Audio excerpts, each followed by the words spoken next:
तो आज हम लोग डेलीगेटेड लेजिस्लेशन के बारे में पढ़ेंगे। ये जो वर्ड है डेलीगेटेड लेजिस्लेशन, इसका क्या मतलब है और मतलब इसका क्या रेलेवेंस है, इसे मैं एक छोटे से एग्जांपल से बताऊंगी। जैसे आपने कोटा फैक्ट्री अगर देखी है तो उसमें जीतू भैया जब अपना इंस्टीट्यूट खोल रहे थे तो उनके पास बहुत सारे काम थे, राइट। तो जब उनसे पूछा कि आप इतना सारा काम रहने के बाद भी how are you so stress free, मतलब आर यू नॉट स्ट्रेस्ड, तो जीतू भैया ने क्या बोला कि जब भी परेशानी हो ना, जब भी काम ज़्यादा लगे तो काम को डेलीगेट करो, डेलीगेट करो। तो 2 लोग आए थे जीतू भैया की मदद करने, राइट। सेम टू सेम यहाँ पे भी वही चीज़ है, लेकिन यहाँ पे बस लोग बदल चुके हैं। जीतू भैया की जगह यहाँ पे लेजिस्लेचर आ चुकी है, और वो जो 2 लोग थे उनका मुझे भी नाम नहीं याद आ रहा, वो जो 2 लोग थे उनकी जगह यहाँ पे एग्जीक्यूटिव आ गया है। कहने का मतलब ये है कि वैसे तो लॉ बनाने की पावर लेजिस्लेचर के पास है, लेकिन लेजिस्लेचर के पास इतना सारा काम हो जाता है, इतने सारे लॉ बनाने पड़ते हैं, तो ऐसे में वो क्या करता है, अपना कुछ काम जो है वो डेलीगेट कर देता है एग्जीक्यूटिव को। एग्जीक्यूटिव को अथॉरिटी दे देता है कि हमारे बदले तुम बना सकते हो। ऐसा नहीं, कुछ रिस्ट्रिक्शंस है, ऐसा नहीं कि कुछ भी बनाने के लिए दे देगा, कॉन्स्टिट्यूशन में अमेंडमेंट करने के लिए एग्जीक्यूटिव को दे देगा, नहीं। मतलब जो लॉज लगते हैं कि डेलीगेट किए जा सकते हैं तो वो डेलीगेट कर दिए जाते हैं। और रीज़न जो है, बहुत से रीजंस है, खैर ये तो मैंने अभी आपको एक छोटा सा रीज़न बताया था कि बहुत सारा काम रहता है, हम आगे इसके बारे में डिटेल में पढ़ेंगे। तो अब इसका मेरे हिसाब से मतलब आपको समझ आ गया होगा कि मतलब कोई भी लॉ जो कि एक एग्जीक्यूटिव अथॉरिटी बनाती है, जो भी उसे पावर एक प्राइमरी एक्ट के थ्रू मिलता है। प्राइमरी एक्ट का मतलब यहाँ पे है जिस एक्ट को लेजिस्लेचर ने पास किया उसे हम पेरेंट एक्ट भी कहते हैं। अब बेसिकली इन्हें पावर दिया क्यों जाता है, ये पावर इस वजह से दिया जाता है कि जो भी प्राइमरी एक्ट की रिक्वायरमेंट है, मतलब पेरेंट एक्ट में जो जो चीज़ें लिखी गई है उन्हें इम्प्लीमेंट कर सके। आप बहुत सारे एक्ट्स में पढ़ते होंगे, जैसे मैं आपको एक एग्जांपल देती हूँ। जैसे आप ना आरटीआई एक्ट पढ़ रहे होगे, उसमें सेक्शन 27 है। उसमें क्या है कि अप्रोप्रिएट गवर्नमेंट को पास पावर है, उस एक्ट को चलाने के लिए रूल्स बना सकता है। तो यहाँ पे देखा जाए, वैसे लॉ बनाने की पावर किसके, लेजिस्लेचर, लेकिन यहाँ पे पावर किसको दे दी गई है, अप्रोप्रिएट गवर्नमेंट यानी कि एग्जीक्यूटिव बॉडी को पावर दे दी गई है। कुछ कुछ चीज़ों में ना टेक्निकलिटीज इन्वॉल्व रहती है, वो लेजिस्लेचर को बैठे बैठे वहाँ पे नहीं समझ आएगा। वो जो लोग डील कर रहे हैं ना इसके साथ, उन्हें ज़्यादा बेटर तरीके से समझ आ पाएगा। जैसे मैं आरटीआई में डील कर रही हूँ, तो लेजिस्लेचर क्या ही लॉ बना पाएगी, मतलब हाँ, मतलब मेन बॉडी तो बना देगी, लेकिन उसकी फंक्शनिंग कैसे होनी चाहिए, वर्किंग कैसे होनी चाहिए, कैसे लोग हैं, कैसे लोग के साथ डील करना पड़ता है, this I would know better. अब मैं आपको एक और एग्जाम्पल दूँ डेलीगेटेड लेजिस्लेशन का। जैसे एडवोकेट्स एक्ट 1961, ये तो आप लोगों ने पढ़ा है। उसमें क्या है, हमें पता है कि क्या मतलब स्टैंडर्ड एटिकेट्स जो कि एक एडवोकेट को फॉलो करने होते हैं। तो इसके जो लॉज है वो कौन बनाता है, बार काउंसिल ऑफ इंडिया। अब बार काउंसिल ऑफ इंडिया एक लेजिस्लेटिव बॉडी की एग्जीक्यूटिव बॉडी, एग्जीक्यूटिव बॉडी मतलब एडमिनिस्ट्रेटिव बॉडी है, लेकिन लॉ बनाने की पावर तो है ना। अब लेजिस्लेचर थोड़ी बना पाएगी, लेजिस्लेचर को थोड़ी क्या पता है कि क्या कंडक्ट रहना चाहिए, क्या एटिकेट रहना चाहिए एडवोकेट का। बार काउंसिल ऑफ इंडिया उसे ज़्यादा बेहतर तरीके से समझेगी। तो आई होप मैं इतनी देर में आपको डेलीगेटेड लेजिस्लेशन का मतलब समझा पाई हूँ, और अगर ये समझ आ चुका है तब तो ये वीडियो बहुत सक्सेसफुल है। नहीं समझ आ पाया तो please try and listen it very carefully. अब आता है अगले स्लाइड पे। अब यहाँ पे मैंने जैसे आपको बताया, जैसे मैंने प्राइमरी एक्ट पेरेंट एक्ट की बात करी थी, तो यहाँ पे 2 तरीके के एक्ट होते हैं, पेरेंट एक्ट और एक होता है चाइल्ड एक्ट। पेरेंट एक्ट वो होता है ना जो एक्ट एग्जीक्यूटिव को पावर देता है लॉ बनाने की, है ना। मतलब जैसे पार्लियामेंट है, उसने कोई भी लॉ बनाया, उसमें उसने लिख दिया कि जो एग्जीक्यूटिव है उसके पास ये पावर है। तो जौन सा भी लॉ, जौन सा भी एक्ट एग्जीक्यूटिव को, एडमिनिस्ट्रेटिव बॉडी को पावर देता है लॉ बनाने को, सब लोग बोलते हैं पेरेंट एक्ट। और जो एक्ट एग्जीक्यूटिव बनाती है अपने इस अथॉरिटी को एक्सरसाइज करके, उसे हम लोग बोलते हैं चाइल्ड एक्ट। अब आता है अगले स्लाइड पे, सैलमन की भाषा में भी देखते हैं डेलीगेटेड लेजिस्लेशन क्या है। डेलीगेटेड लेजिस्लेशन वो लेजिस्लेशन है ना जिसे सॉवरीन अथॉरिटी ने नहीं बनाया, यानी कि यहाँ पे लेजिस्लेचर ने नहीं बनाया, इसे किसी और अथॉरिटी ने बनाया। और जिस भी अथॉरिटी इस लॉ को बनाया है ना, वो लॉ वैलिड और कंटिन्यू तब तक ही रहेगा जब तक लेजिस्लेचर की मर्जी है। अगर लेजिस्लेचर की मर्जी नहीं है, लेजिस्लेचर को लगता है कि नहीं ये जो लॉ है गलत तरीके, इनकी अथॉरिटी नहीं है पास करने के, एग्जीक्यूटिव कर पास करते हैं, तो लेजिस्लेचर हटा सकता है। अब आता है अगले स्लाइड पे, एक ये डोनागमोर कमेटी है, इसे मिनिस्टर की पावर वाली कमेटी भी कहते हैं, पावर ऑफ मिनिस्टर कमेटी। तो इसमें भी इन लोगों ने डेलीगेटेड लेजिस्लेशन के बारे में बताया। इसमें ये बोला गया कि जो लेजिस्लेटिव पावर होती है ना, उसे तो वैसे लेजिस्लेचर परफॉर्म करते हैं, लेकिन हम ये पावर एग्जीक्यूटिव को दे देते हैं। और जैसे आप देखते होंगे, rules, regulations, order, bylaws, notification, ये जो भी चीज़ एग्जीक्यूटिव बनाती है सब क्या है, डेलीगेटेड लेजिस्लेशन ही तो है, ठीक है। उसके बाद अगले स्लाइड पे आते हैं। अब बेसिकली इसका पर्पस क्या था, डेलीगेटेड लेजिस्लेशन में बोले जा रही इसका पर्पस है क्या आखिर में। तो एक पर्पस तो आपको शुरुआत में ही समझ आ गया होगा कि जो पार्लियामेंट है उसके पास मतलब टाइम नहीं है इतना सारा, बहुत ज़्यादा प्रेशर है उसके टाइम के ऊपर। तो ऐसे में पार्लियामेंट क्या करती है, मेन स्ट्रक्चर बना देगी एक्ट का और बाकी एग्जीक्यूटिव से कहेगी आप समय समय पर रूल्स रेगुलेशंस बनाते रहना। इसका एग्जांपल है इंफॉर्मेशन टेक्नोलॉजी एक्ट। दूसरा रीज़न ये है कि कुछ सब्जेक्ट मैटर बहुत ज़्यादा टेक्निकल रहता है, जैसे एक मेडिकल से रिलेटेड चीज़ें है।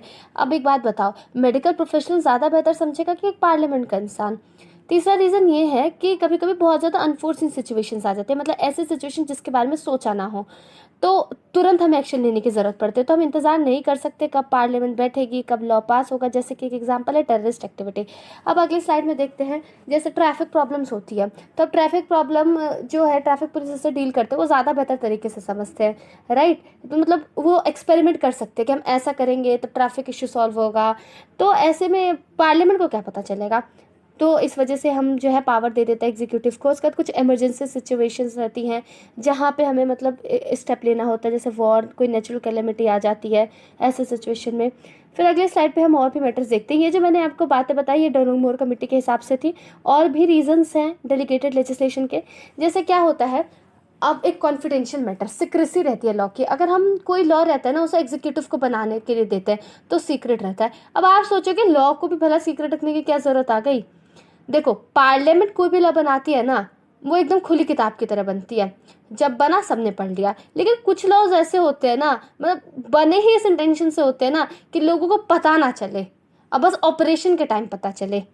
ऐसे बहुत सारे सिचुएशंस हो सकते हैं। जैसे इम्पोर्ट ड्यूटी लगानी है तो वरना क्या होगा, लोग क्या करेंगे, अपने हिसाब से प्लानिंग कर लेंगे। अब अपने हिसाब से प्लानिंग प्लॉटिंग कर लेंगे तो जिस चीज़ के लिए लॉ आया, लॉ बेकार ही हो जाएगा ना। तो ये एक एग्जाम्पल है। उसके बाद को बहुत ज़्यादा, अब देखो जो हमारा स्टेट है वेलफेयर स्टेट होता जा रहा है तो इसकी प्रॉब्लम्स भी कॉम्प्लेक्स होती जा रही है।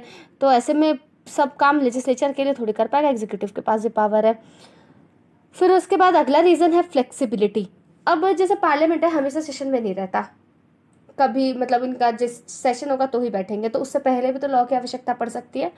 तो ऐसे में हम लोग एग्जीक्यूटिव को पावर दे देते हैं। और भी बहुत से रीजंस है जितना आप सोच सकते हो ना, आप सोचो, आप और भी रीजंस लिख सकते हो, ये कोई लिमिटेड चीज़ नहीं है, ठीक है। एडमिनिस्ट्रेटिव लॉ है, कोई कोडिफाइड नहीं है कि यही रीजंस है, बहुत सारी चीज़ें हैं। अब आते हैं अगले स्लाइड पे। अब हम क्लासिफिकेशन करेंगे कि जो डेडिकेटेड लेजिस्लेशन है ना उनका कैसे क्लासिफिकेशन है। तो इसका क्लासिफिकेशन 5 तरीके का है। तो हम पहला तरीका देखते हैं, टाइटल बेस्ड क्लासिफिकेशन।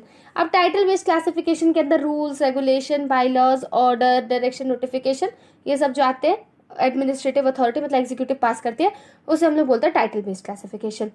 दूसरा है डिस्क्रिशन बेस्ड क्लासिफिकेशन। इसमें यह है कि एग्जीक्यूटिव को पावर सिर्फ और सिर्फ किसी सिचुएशन के होने ना होने पे दी गई है। मतलब अगर ये सिचुएशन होगा, मान लो नेचुरल कैलेमिटी आई, तो एग्जीक्यूटिव जो है लॉ बना सकेगी, मतलब किसी कंटिजेंसी के ऊपर डिपेंड कर रहा है, ठीक है। तो यहाँ पे जो डिस्क्रिशन है उनके ऊपर कि बनाना है या नहीं बनाना है, ऐसा नहीं कि मैंडेटरली बनाना है, लेकिन ऐसा बोला, ऐसी पावर दी गई है कि अगर ये सिचुएशन पर्टिकुलर अराइज होती है तो एग्जीक्यूटिव चाहे तो लॉ बना सकती है। अगले स्लाइड में देखते हैं और classification, purpose based classification. Suppose ये जो उन्हें जो पावर दी जा रही है एग्जीक्यूटिव को, किस पर्पस के लिए दी जा रही है। क्या एक्ट को सस्पेंड करने की पावर दी जा रही है, या एक्ट को एक्सटेंड करने की पावर दी जा रही है, या एक्ट को ऑल्टर करने की पावर दी जा रही है। अगला क्लासिफिकेशन है अथॉरिटी बेस्ड क्लासिफिकेशन। इसमें जो डेलीगेशन की पावर है वो एनेबलिंग एक्ट में ही रहता है, मतलब मान लो जो पेरेंट एक्ट होगा उसी में होगा। तो फिर इसमें यही है कि जिस भी अथॉरिटी के पास रूल बनाने की पावर है वो किसी सबऑर्डिनेट अथॉरिटी को डेलीगेट कर देती है। अगला है नेचर बेस्ड क्लासिफिकेशन। अब तक के तो क्लासिफिकेशन बहुत ईजी थे, ये सिलेबस का पार्ट है इस वजह से आई एम टेलिंग यू, वरना इसमें ऐसे कुछ समझने वाला है भी नहीं। लेकिन ये वाला जो नेचर बेस्ड क्लासिफिकेशन है इसे थोड़ा ध्यान से सुनो। अब इसके अंदर 2 कैटेगरीज बांटी गई है, एक है नॉर्मल डेलीगेशन, एक है एक्सेप्शनल डेलीगेशन। अब पहले बात करते हैं नॉर्मल डेलीगेशन। अब नॉर्मल डेलीगेशन में भी 2 कैटेगरीज है, एक पॉजिटिव एक नेगेटिव। पॉजिटिव ये बताता है, मतलब साफ साफ बता देता है कि भाई आप इस लिमिट तक जो है आप डेलीगेट कर सकते हो, उसके आगे नहीं। नेगेटिव क्या कहता है कि मतलब रिस्ट्रिक्शन लगाता है, कहता है कि आप ये एक्शन नहीं ले सकते, आप इस चीज़ को डेलीगेट नहीं कर सकते। अब हम दूसरे पार्ट की बात करते हैं जो कि है एक्सेप्शनल डेलीगेशन।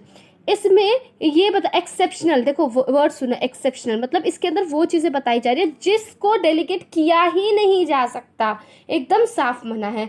तो ऐसे कुछ चीज़ें होती है, जैसे अब मान लो पार्लियामेंट ने कोई एक्ट बनाया है, अब क्या उसे अमेंड करने की पावर मैं किसी के एग्जीक्यूटिव अथॉरिटी को दे सकती हूँ? बिल्कुल नहीं। तो अब एग्जीक्यूटिव सुपीरियर हो गई।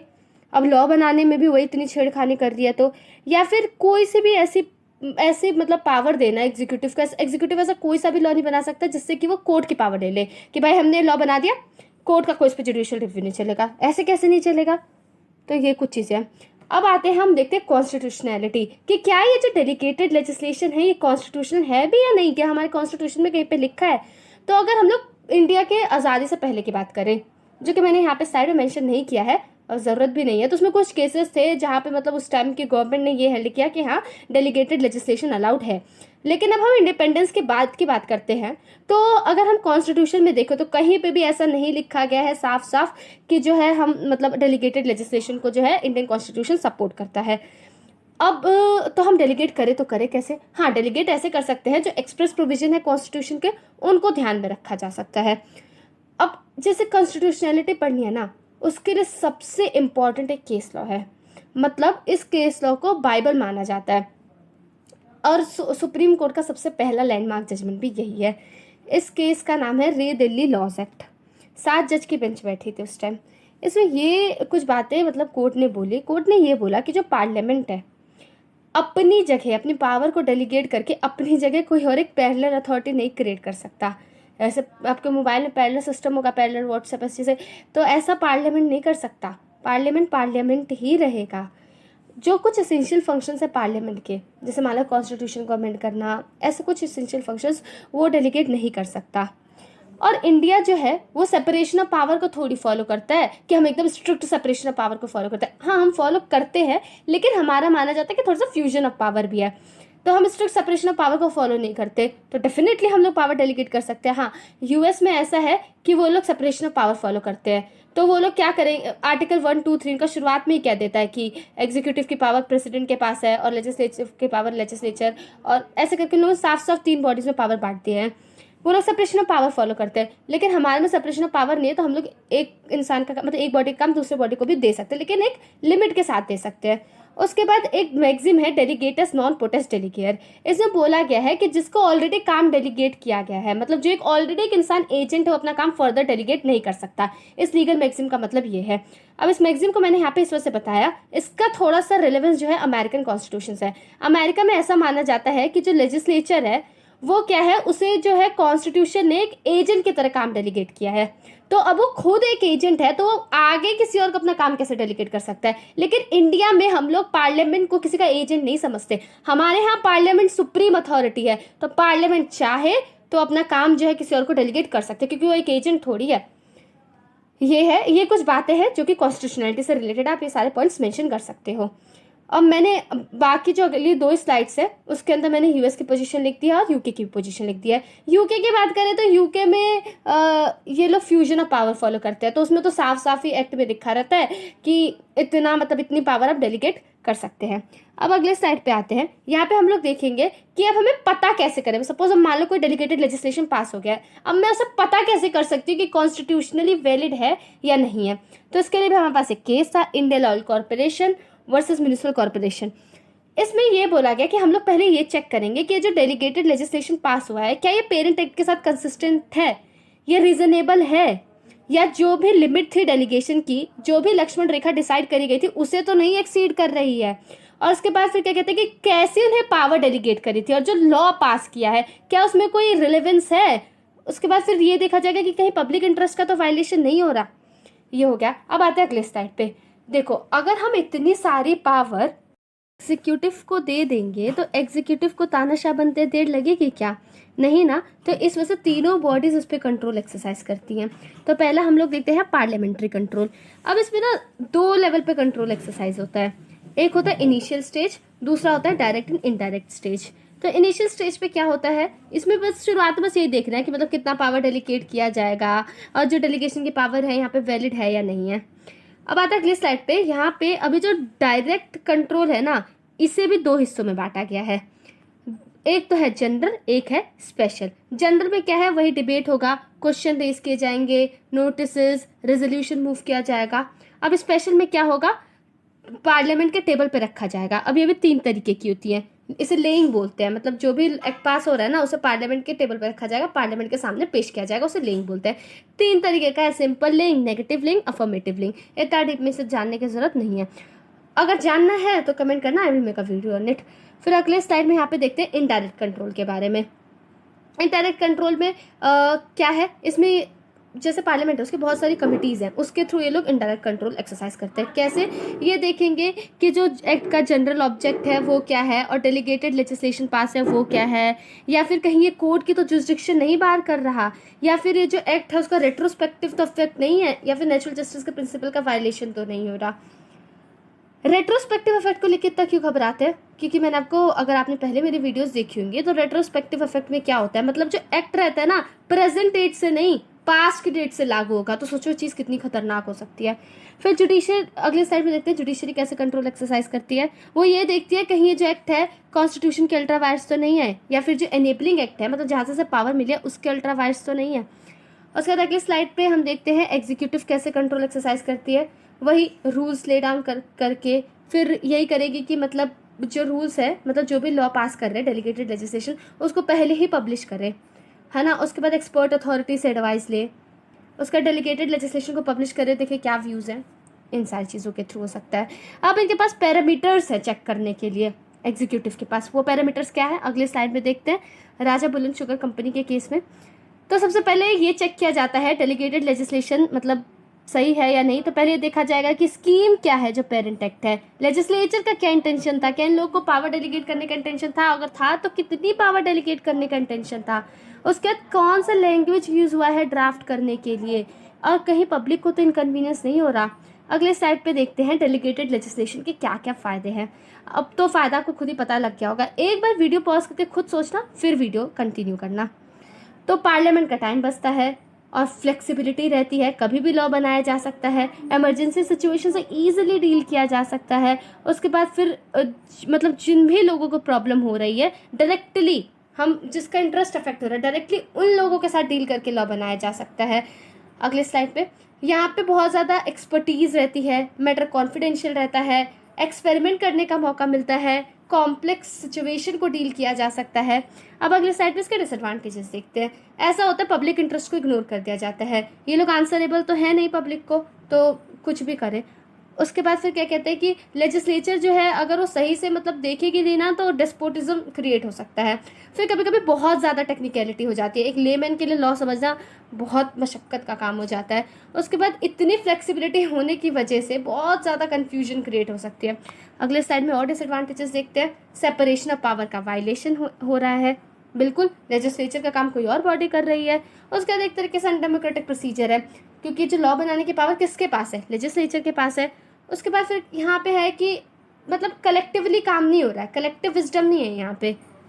अब अगले साइड पे देखते हैं। अब ऐसे कुछ फंक्शंस देखेंगे जिससे डेलीगेट किया जा सकता है आपके कन्वीनियंस के लिए, और कौन से फंक्शंस है जिससे डेलीगेट नहीं किया जा सकता। तो अगर क्या क्या फंक्शन डेलीगेट किया जा सकता है, आप जो पेरेंट एक्ट है उसमें डिटेल्स डालने का फंक्शन डेलीगेट किया जा सकता है, उसे मॉडिफाई करने का, पनिशमेंट प्रिस्क्राइब करने का, या फिर जो एक्ट है उसको एक्सटेंड करने का और जगह पे लागू करने के लिए, टेरिटरी बढ़ाने का, या फिर मतलब कोई स्टेट है कोई जगह है पर्टिकुलर उन्हें एग्जेम्प्ट करने का एक्ट से। फिर कब से लागू होगा ये डिसाइड करने की पावर, एक्ट कब सस्पेंड होगा, फिर एक्ट के टाइम पीरियड बढ़ाना कि इतने समय के लिए ये एक्ट जो है और लागू रहेगा, या समय घटा भी दी जा सकती है। जितनी भी लिस्ट बना रही हो ना तो इसका मतलब ये नहीं है कि कन्फाइंड रहना है, फिर आप कहीं से भी पढ़ो, सिर्फ क्योंकि ये जो एडमिनिस्ट्रेटिव लॉ है ना ये कोडिफाइड नहीं है, तो always you have an opportunity to add on anything. तो अब आते हैं अगले स्लाइड पे। यहाँ पे हम लोग ये देखेंगे कि ऐसे फंक्शन जिसे डेलीगेट नहीं किया जा सकता। तो कुछ ऐसे फंक्शन जो कि लेजिस्लेचर के लिए बहुत इंपॉर्टेंट है, या फिर जो स्टैट्यूट है उसका कैसे इफेक्ट होगा, रेट्रोस्पेक्टिव या प्रोस्पेक्टिव, या फिर उन्हें कॉन्स्टिट्यूशनल लिमिट को क्रॉस करने की पावर नहीं दी जा सकती, या फिर जो पार्लियामेंट ने लॉ बनाया उसे अमेंड करने की पावर नहीं दी जा सकती, या फिर ऐसा कोई सा भी डेलीगेटेड लेजिस्लेशन जो कि मतलब जुडिशरी की अथॉरिटी को हटाता है, एक्सक्लूड करता है, उसे भी वो भी अलाउड नहीं है। अब अगले स्लाइड पे आते हैं, केस देखते हैं सुखदेव सिंह वर्सेस भगत राम। इसमें सुप्रीम कोर्ट ने ये बोला कि जब इमरजेंसी की सिचुएशन आती है ना तो यहाँ पे हमें इमीडिएट एक्शन की ज़रूरत होती है, तो जो सबसे वायबल रेमेडी है वो हमारे पास डेलीगेटेड लेजिस्लेशन ही है। फिर अगले स्लाइड पे देखते हैं Lakshmi Narayan versus union of India का केस। इसमें क्या हुआ कि सेंट्रल गवर्नमेंट ने क्या किया कि एक नोटिफिकेशन इशू किया, उससे जो सेल टैक्स था उसे विड्रॉ कर लिया। तो लोगों ने इसे चैलेंज किया, तो ये बोला गया ये तो पावर है नहीं सेंट्रल गवर्नमेंट के पास, ये पावर तो लेजिस्लेचर के पास होनी चाहिए। तो कोर्ट ने बोला कि ये जो नोटिफिकेशन सेंट्रल गवर्नमेंट ने इशू किया था ये सेंट्रल गवर्नमेंट के पावर के बियॉन्ड है, जो कि उसके पास पावर है under union territories law act 1950। फिर आते हैं अगले स्लाइड पे, अगले केस पे, क्यून वर्सेस बुरा का केस। ये केस आपने बहुत बार सुना होगा, बहुत इंपॉर्टेंट केस है डेलीगेटेड लेजिस्लेशन के पॉइंट ऑफ व्यू से। इसमें गवर्नर ऑफ बंगाल थे, एक एक्ट था गैरो हिल्स एक्ट, उस एक्ट को एक्सटेंड कर दिया। मतलब ये जो गैरो हिल्स एक्ट था ना उसे जैंतिया हिल्स, नागा एंड खासी हिल्स पे भी एक्सटेंड कर दिया। तो ये बोला गया, मतलब लोगों ने चैलेंज किया, तो कोर्ट ने बोला कि ये डेलीगेटेड लेजिस्लेशन का पार्ट है और वो गवर्नर के एम्बिट में था इसे एक्सटेंड करने के लिए। So that's it for now. If there's any doubt in this topic, do mention in the comment box. I'll try my best to help you.